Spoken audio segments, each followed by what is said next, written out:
What is going on, everyone? Thanks for tuning in to another episode of Forward Thinking Founders. I am very grateful to have your attention, at least for the next 15 minutes of this episode. Forward Thinking Founders is a podcast where I interview pre-seed and seed stage founders about their products, what they want to build into the world, and why. We dive into how they spend their time, what's their vision, what's their origin stories, all these things, so you can learn all about what's coming tomorrow. Because these companies haven't hit critical scale yet. Most of them haven't hit product market fit. These are just early stage companies, and the big question is, what can this be? And in this podcast, we bring that out. So with that, I really hope you enjoy your time listening to today's episode. And I've already done 200 plus, so if you like this one, listen to some of the other ones, like with Madi Rifkin, Austin Allred, Leah Culver. We have great interviews, so check it out, enjoy the repository, and for now, let's get into today's episode. Here we go. All right, how's it going, everyone? Welcome to another episode of Forward Thinking Founders, where we talk to founders about their companies, their visions for the future, and how the two collide. Today, I'm very excited to be talking to Madi Rifkin, who's a co-founder of Mount. Welcome to the show. How's it going? Thanks, Matt. It's great. Happy to be here. Super eager to talk all things startups. Yeah, excited to have you on. Looking forward to learning more about what you are working on with Mount. For people that haven't heard of Mount, what are you working on? What is Mount? Yeah, so Mount is the software platform that allows you or anyone out there to rent anything at any time to anyone. So we're essentially taking the shared economy to the next level. And if you have something in your garage, in your basement that you want to rent and you think people will reciprocate, list it on our platform and make some passive income.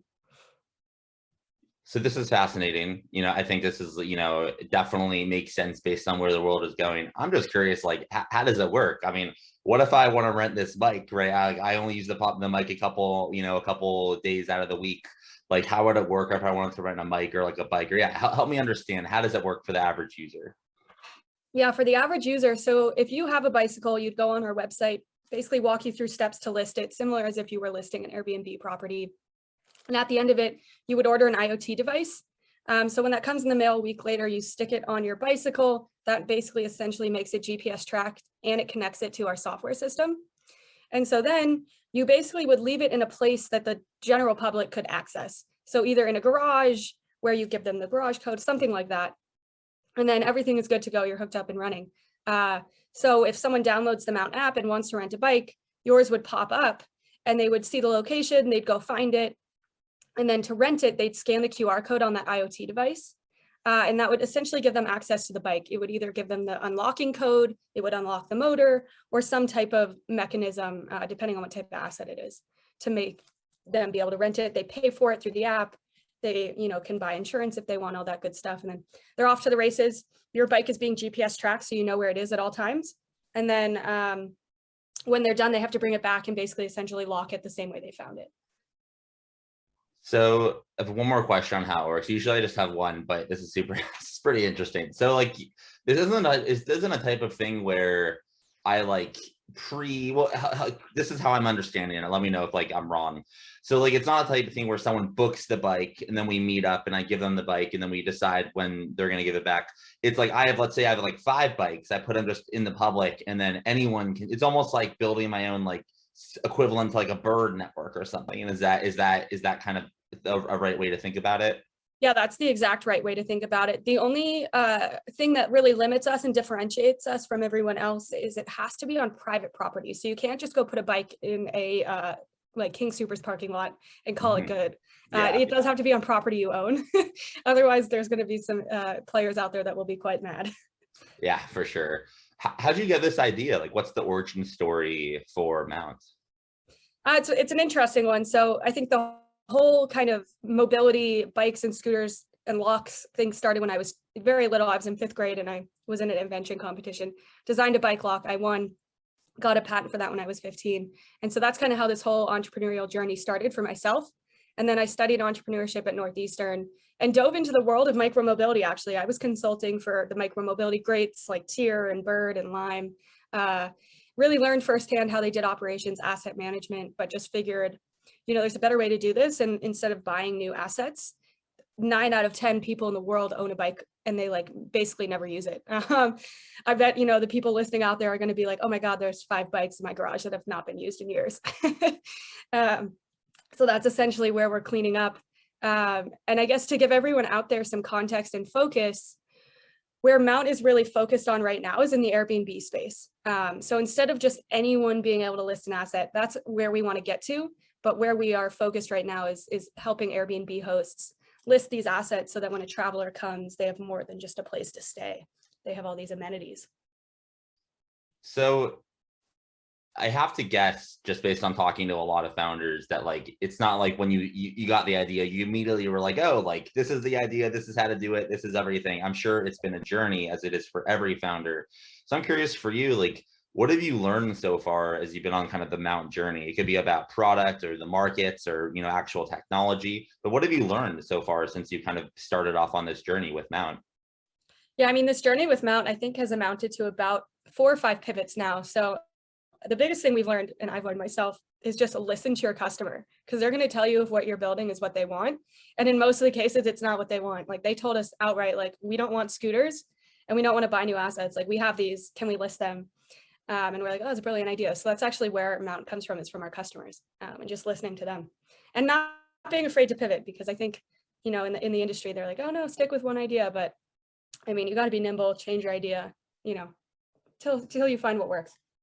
Yeah, that I can relate heavily. I feel like the best founders, there's like 2 words that I describe them as. They're like resourceful and they're agile. They can like take markets and they can just kind of like turn them on ahead as they learn more. I do have one more question before we go into the big vision, just to get more into how this works. So, because I would do this for myself. Like, so let's say, so I like e-bikes. I'm a fan of e-bikes. I have an e-bike, 5 feet away from me, and maybe I'll get more in the future. So I could pretty much put one of these IoT devices on one of these e-bikes, attach like figure out how to like lock it in a way that I can communicate. Well, actually, tell me, how would I do this with an e-bike? I mean, like if I wanted to rent out my e-bike to like someone in cul-de-sac or someone in Tempe, etc., can you kind of like walk me through exactly how I would do that? Absolutely. And an e-bike is actually easier for us because it has a motor.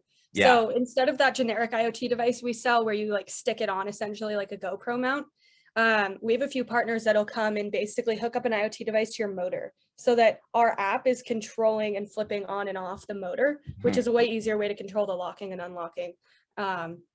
So you'd probably, I don't know where you're living, but let's just say for simplicity purposes, you have a garage with no car in it. You kind of emptied it out.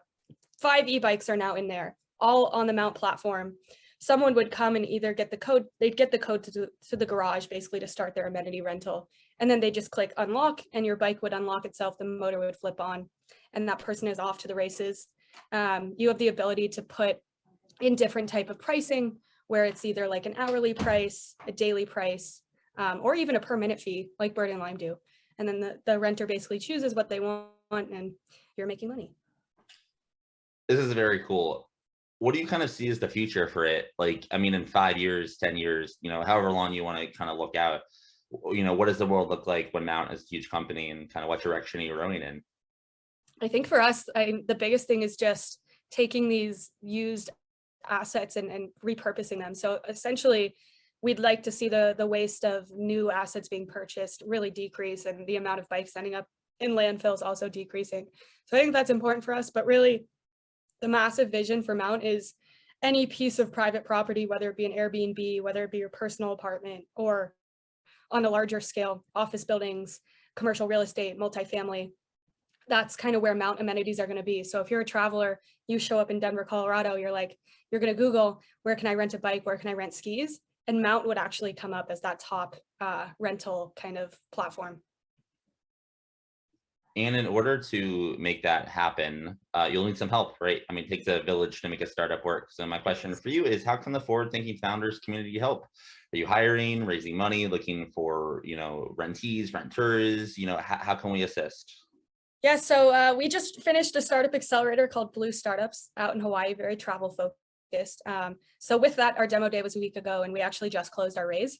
So now we are actively hiring both on the software side, really trying to bring that in-house, and then also a big marketing push, because this is going to take a lot of creative brains to really figure out how we get the Mount brand into the world. So I mean, we always say, if you're passionate about travel, if you're passionate about the shared economy, like reach out to us and see if there's a place for you at the company, because we are pretty much doubling in size, at least, every few months.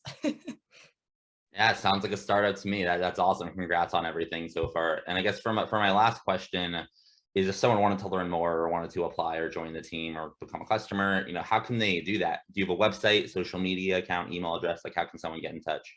Yeah, on all social media, we're Rent Mount. And so actually, yeah, you can find us on LinkedIn, Facebook, Instagram. If you are really interested in a job, just reach out to me on LinkedIn. I'm pretty active there. I think it's either Madi Rifkin or Madison Rifkin. Send me a message and I'll get back to you. Cool. Well, thank you so much for coming on to the podcast. I really appreciate it. Yeah, thanks, Matt. Great to share my story and get the Mount word out there.